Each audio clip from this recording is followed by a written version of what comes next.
imiryango yazimanganye koko n'ubura bafyeze nabo muze mankete hari ibintu mwatoye mugasanga byari by'uwo muryango atango gasigaranye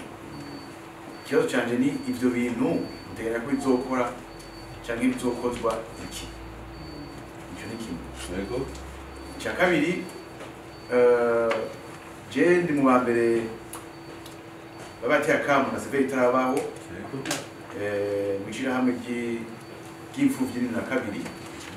narangiza gusaba iryo shamba nda Buraya asetement twaragize turaseremba igihe kimwe turashika kuri siège ya ONU ngo dusanga kumbure twihuse cyangwa twazimiye abamurazi impyisi nazo zifite mu mahira abiri zihafatirana inzara zimwe zigasubira inyuma je ni mu zasubira inyuma kuko amaze gutamwa induru nyinshi cyangwa kumbure oya muga mwebwe babijeje mukaba mufise uburyo n'uburenganzira bwo gushikira abandi bantu bahinga barabahaye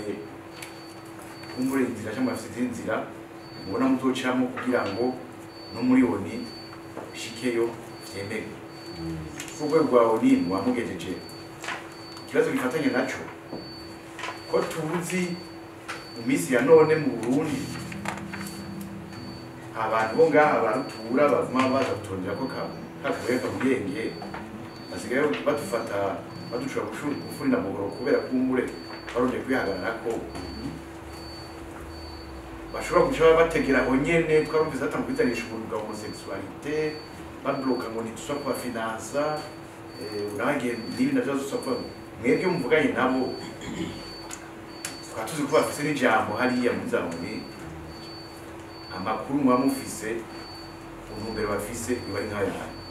hanyuma nkabafise doléance nkavuga nti twebwe twabuze je ndifuza turakeneye kuronka kubona ahantu turirira turakeneye ko abavyeyi bacu famille zacu twabuze batibagirwa kuri hari amadokima bamwe bari mu madokima abandi hari abandi batari muri fari rapport mwagize abo bantu bose harakenewe ko bamenywa harakenewe ko haba ahantu abantu tuja kwibukira harakenewe ko haba umunsi ku mwaka twibuka abishu nta na rimwe tugira exhumation hatariho abo nyene bo muri nations hatariho les médias baduherekeza ko ntibagerete kuko barungika les observateurs donc la connaissance de la vérité ni un des piliers abantu bararuhuka